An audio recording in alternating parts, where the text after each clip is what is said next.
Have you ever sat in lectures knowing you're capable of excellence, but somehow you just aren't? Maybe you grasp concepts when professors explain them, but you never review at home. Maybe you tell yourself, I'll start tomorrow, until deadlines pass. Or maybe you've convinced yourself you're just not an academic person, even though something inside whispers you're meant for more. Here's what I need you to understand. The gap between failing students and honor roll isn't intelligence. It's not even effort. It's one question. This is the story of a young woman named Lyra who was failing every course in her sophomore year until her professor asked her one question that shattered everything.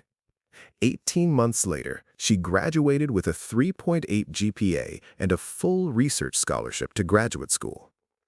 Stay with me. Because if you've ever felt like you're betraying your own potential, this question might rescue your academic future. At a large public university, where 30,000 students fought for their futures, there was a 22-year-old psychology major named Lyra Chen. Lyra wasn't unintelligent. When she focused in lectures, she absorbed material faster than her classmates. Her high school counselor had called her exceptional. Her ACT scores placed in the top 15%.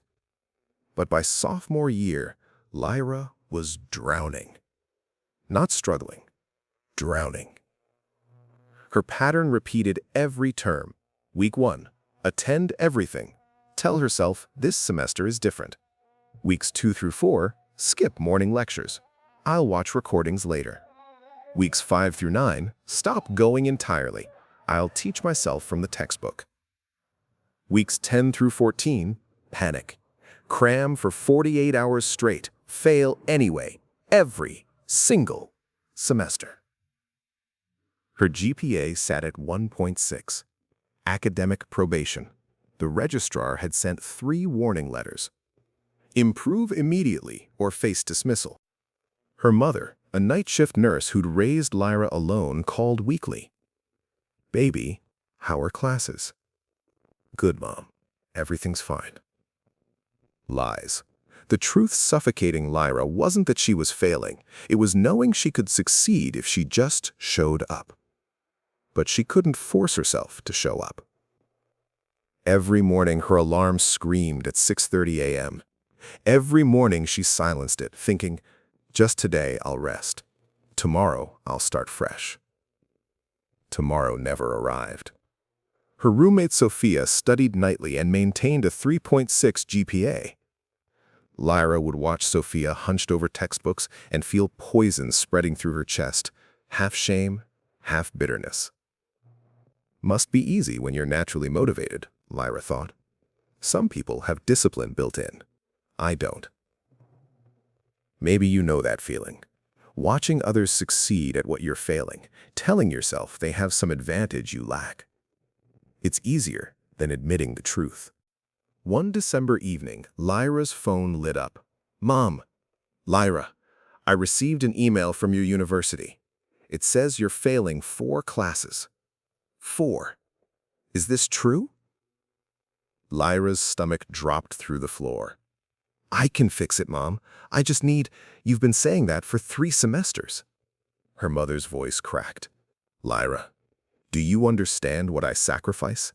The double shifts? The extra hours? Silence. Maybe university isn't for you, her mother said, each word like glass. Maybe you should come home, get a job. I can't keep working myself to death while you throw away opportunities. She hung up. Lyra sat on her bed, phone still gripped in her hand, chest constricting. For the first time, she confronted reality. She wasn't a victim. She was choosing this. Every single day, she was choosing failure. The next morning, Lyra walked to her professor's office hours. Dr. Harrison taught cognitive psychology, the most demanding course in the department. He was in his early 60s, known for brutal honesty wrapped in genuine care. She knocked. Enter. His voice carried through the door. Lyra stepped inside. Dr. Harrison glanced up from his desk. Lyra Chen. I wondered when you'd appear. I wanted to discuss my grade. Lyra stammered. You're failing. You've attended 5 lectures out of 28. You scored 19% on the midterm. He studied her face. So my question is, why are you here? I need to pass. If I fail, they'll suspend me. That's not what I asked. He leaned forward. I asked why you're here. In my office. Today. Why now? If you've ever been seen, truly seen, past your excuses, you know how Lyra felt in that moment. Exposed. Because I can't fail anymore, she whispered. My mother. Your mother. Dr. Harrison stood and walked to his whiteboard.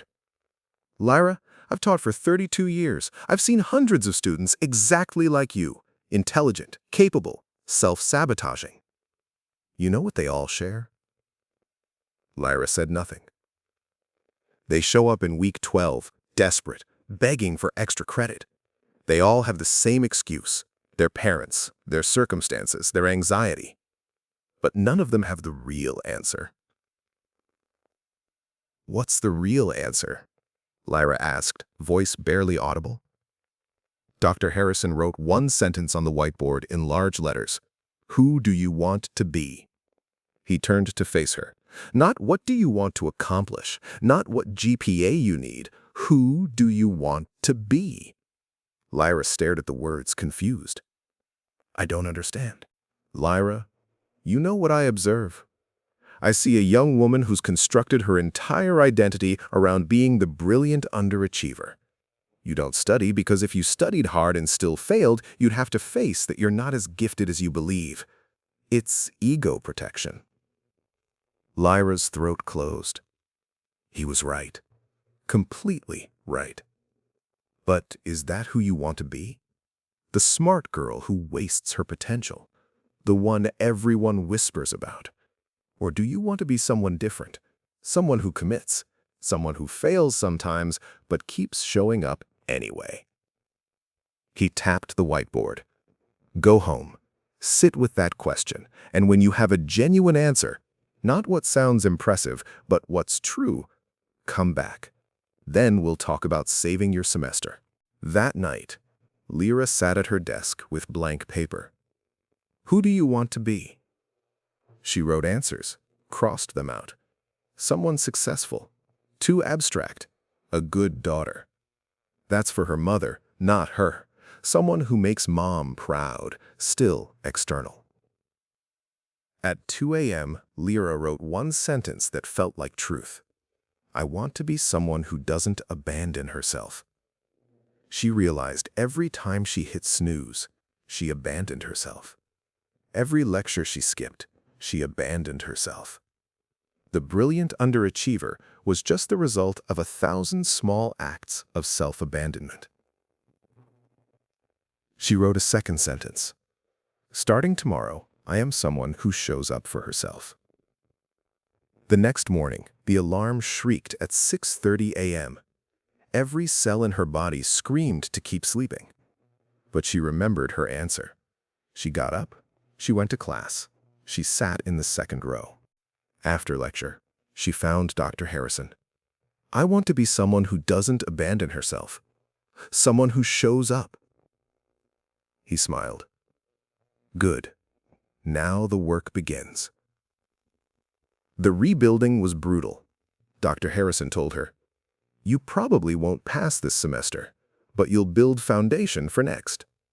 Lyra followed the plan. Week 2, understood 40% of material, showed up anyway. Week 3, understood 45%, still showed up. Week 8, understood 75%, actually enjoyed learning. Week 12, understood 85%, felt like herself for the first time in years. If your progress feels glacial right now, if you're showing up but not seeing results yet, remember, foundation is invisible until you build on it. Keep showing up. Week 14. Lyra scored 81% on the final exam. Her final grade, C+. She didn't feel defeated. She felt victorious. For the first time in 3 years, she'd shown up. Consistently. Daily. No matter what. "I didn't save you," Dr. Harrison told her after grades posted. "You saved yourself. You answered the question, then lived the answer." That C+ in cognitive psychology was the turning point. Next semester, Lyra asked herself the same question every morning.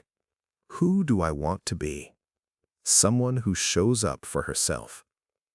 6:30 a.m. alarm. No negotiation. Second row, no excuses. Study group, no avoidance. Her GPA climbed. 2.8, then 3.2, then 3.5. By senior year, Lyra was unrecognizable. She was a research assistant in the lab attached to the class she'd nearly failed.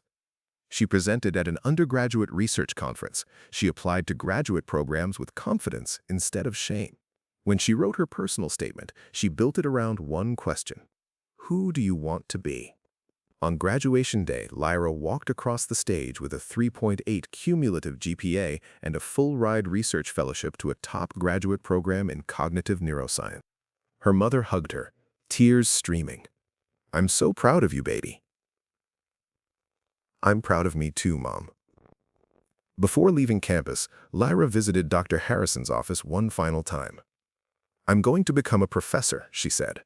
"And I'm going to ask struggling students the same question you asked me." He smiled. "The question isn't magic, Lyra. The magic is answering it honestly, then living that answer every single day." My friend, if you're watching this, maybe you're where Lyra was. Smart enough to excel, but somehow not. Maybe you're scrolling right now instead of studying. Maybe you're telling yourself you'll start tomorrow. Let me ask you, who do you want to be? Not what career you want, not what grades you need. Who do you want to be? Do you want to be someone who abandons themselves or someone who shows up? Do you want to be someone who makes excuses or someone who takes ownership? Discipline isn't a personality trait you're born with. It's a decision you make about who you want to be. Tonight, take paper. Write, who do I want to be? Write your honest answer. Then write tomorrow, I am someone who... Fill in that blank. Then tomorrow morning, be that person. Not forever, just tomorrow, one day. Then the next day, choose again. I can't promise you honor roll, but I can promise this.